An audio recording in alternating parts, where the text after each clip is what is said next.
یہ ہیں جی شازیہ حسین اسلام آباد سے. بڑا عجیب سا سوال ہے اور بڑا درست. وہ کہتی ہیں جی ہم نے اکثر سنا اور دیکھا ہے کہ کچھ مشہور شخصیات اور امیر کبیر لوگوں کی قبریں بھی ویران ہو جاتی ہیں، وہاں کوئی فاتحہ پڑھنے بھی نہیں جاتا. میں پوچھنا چاہوں گی کہ اس میں قصور انتقال کر جانے والے کا ہوتا ہے یا لواحقین کی بے حسی ہوتی ہے؟ ظاہر ہے قبر کی دیکھ بھال، مرمت اور فاتح تو زندہ رہنے والے ہی کر سکتے ہیں. آپ کا کیا خیال ہے؟ دیکھیں بہن میری، یہ جو مر گیا اس کا کیا قصور رہ گیا؟ جس کا وہ باپ تھا، جس کا وہ شوہر تھا، جس کا وہ بھائی تھا، جس کا وہ بیٹا تھا، وہ سارا وہ تو ان کے لیے تو بہرحال بندہ کوئی اتنا قصوروار نہیں ہوتا. Everybody does his best. بھائی کے طور پہ، باپ کے طور پہ، بیٹے کے طور پہ جو کر سکتا ہوتا ہے. بعض اوقات خاندان ہی ایلیمنیٹ ہو جاتے ہیں. میرے سامنے کی باتیں، یہ خاندان دربدر ہو جاتے ہیں، چلے جاتے ہیں. دربدر سے مراد میری یہ نہیں کہ وہ قسم پرسی یا یہ وہ نہیں، بیرون ملک سیٹل ہو گئے. مجھے ہال اٹھتا ہے، میں کب کا چھوڑ چکا. میں 20 بار، میں آپ کو اپنی بات بتا رہا ہوں، میں جاتے جاتے رک جاتا ہوں. کیوں؟ میرے ماں باپ کی قبریں یہاں. کیسی عجیب بات. اکثر میں اپنے بیٹوں کے ساتھ وہاں جاتا ہوں تاکہ ان کو پتہ لگے کہ کیا ہوتا ہے. لیکن ایک لمحے کے لیے فرض کرتے ہیں کہ میرے یہاں سے چلے جانے کے بعد میرے بچے اگر باہر امریکہ ادھر ادھر کہیں سیٹل ہو جاتے ہیں، ختم ہو گئی. جو آپ نے کیے وہی ہے نا کہ قبروں کو انسانوں سے زیادہ دیکھ بھال کی ضرورت ہوتی ہے. تو قبر تو اپنے لیے کچھ نہیں کر سکتی، انسان تو کر سکتا ہے. چلتے چلتے ایک شعر سن لیں. لوح مزار دیکھ کے جی دنگ رہ گیا، لوح مزار دیکھ کے جی دنگ رہ گیا، اب ہر ایک سر کے ساتھ فقط سنگ رہ گیا. وہ کتبہ وہ بھی مٹ جاتا ہے. یہ کہانی ہے. موت کی آخری ہچکی کو ذرا غور سے سن، زندگی بھر کا خلاصہ اسی آواز میں ہے. جنید خان ہے پشاور سے، مائزہ بشیر ہیں لاہور سے، سکندر علی کراچی سے، شاہ رخ ہیں لندن سے. آپ نے یہ نہیں لکھا شاہ رخ صاحب کہ آپ پاکستان کے شاہ رخ ہیں یا انڈیا کے شاہ رخ ہیں اور آج کل لاہور سے آپ بامبے سے لندن بیٹھے ہیں. بہرحال وہ کہتے ہیں جی کہ یہ سب دوستوں کا مشترکہ سوال ہے، ہم اکٹھا کر لیتے ہیں. پہلے اور طرح پریکٹس کرتے تھے، اب ہماری کوشش ہوتی کہ ملتا جلتا سوال ہو تو اس کو ایک سوال میں تبدیل کر کے دوستوں کے نام دے دیے جائیں.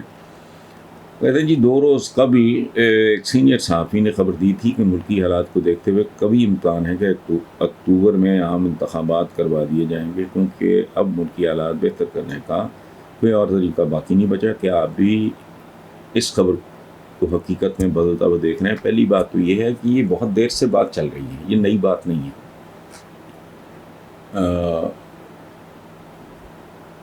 دوسری بات، اس بات کی کوئی ضمانت نہیں ہے کہ اس کے بعد ملکی حالات بہتر کرنے کا جو ہے وہ کچھ صورت نکل آئے. ضمانت نہیں ہے.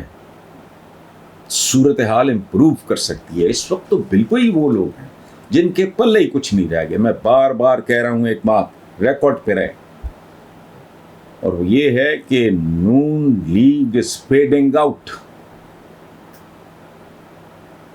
اور وہ لوگ جو کہہ رہے ہیں کہ نواز شریف کی کمی محسوس، نواز شریف صاحب آ کے دیکھ لیں، پتہ لگ جائے گا کس بھاؤ بکتی ہے. Because they are totally exposed.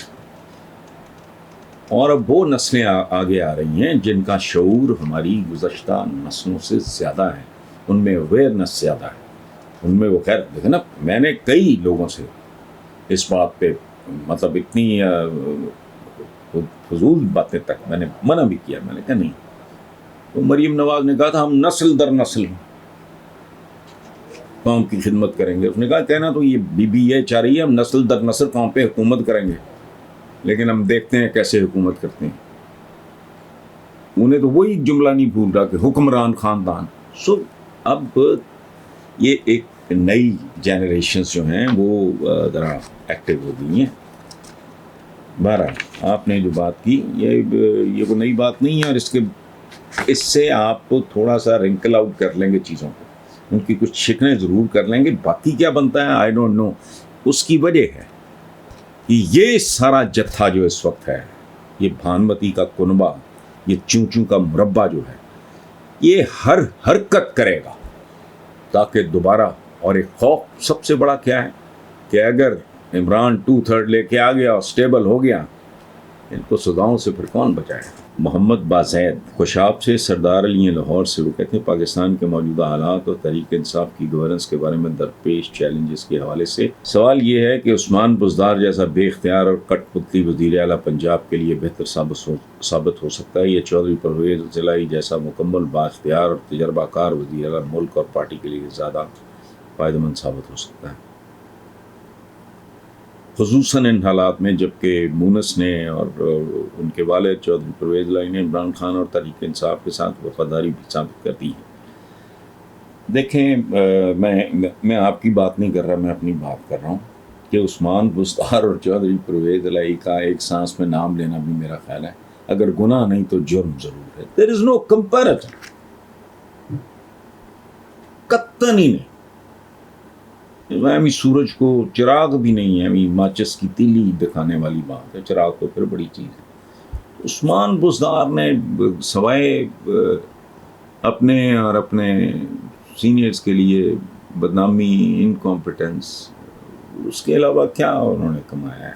بحیثیت انسان اچھے ہوں گے، اچھے ہیں، اور کچھ معاملات جو جن میں میرا خیال ہے ان کا بس چلتا ہوگا انہوں نے کیا. بس میں ذاتی طور پہ میں ملتا ہوں لوگوں سے جب تک کوئی خود ملنے کی خواہش نہ کرے، اور وہ بھی کہ جی گھر تشریف لے آئیں اگر آپ نے ملنا ہے. تو میں نے ایک فرمائش کی جو میں نہیں کرتا، ٹھیک ہے، بے نظیر بھٹو صاحبہ سے لے کے آج تک جن لوگوں سے بھی میرے اچھے تعلقات رہے، میں نے کبھی، ہوتا ہی نہیں، ضرورت ہی کوئی نہیں. ایک کام ہے مجھے آتا ہے، میں گھر پہ بیٹھ کے کرتا ہوں اور بے تحاشا رب کا شکر ادا کرتا ہوں. دولت مند کون ہوتا ہے؟ یہ جو کہتے ہیں نا دولت مند بننے کے طریقے، یہ سارے مداریوں والے کام ہیں. دولت مند وہ ہوتا ہے جس کے پاس اپنی ضرورتوں سے، جائز ضرورتوں سے زیادہ ہو. میرا ایشو کوئی نہیں. میرا ایک دکھ تھا کہ منیر نیازی اردو شاعری کے صفحے اول میں اس سے زیادہ بات نہیں کرتا،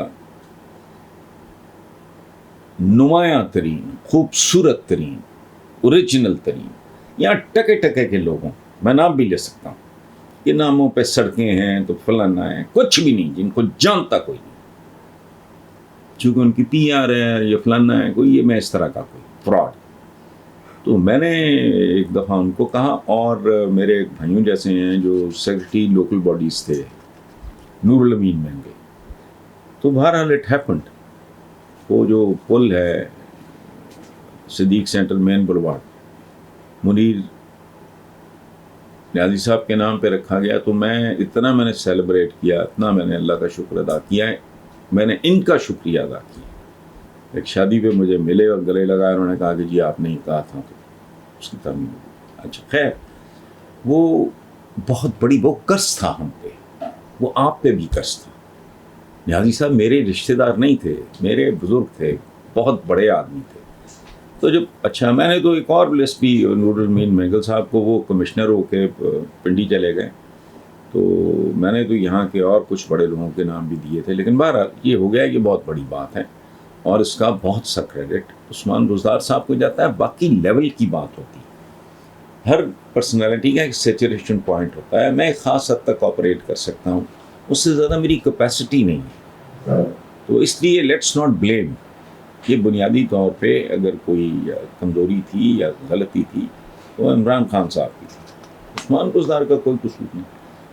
اس ملک میں یہ تو گریس ہے ہی نہیں کہ ایک بندہ کہتا نہیں میرے بس کا بات کام نہیں ہے. اچھی سے اچھی بات، بڑی سے بڑی آفر بندہ، ان کی تربیت اور طرح کی ہوتی ہے، ان کی کلاس اور طرح کی ہوتی ہے، جو لوگ ریگریٹ کر لیتے ہیں. ادروائز وہ تو لاٹری نکلنے والی بات. بہرحال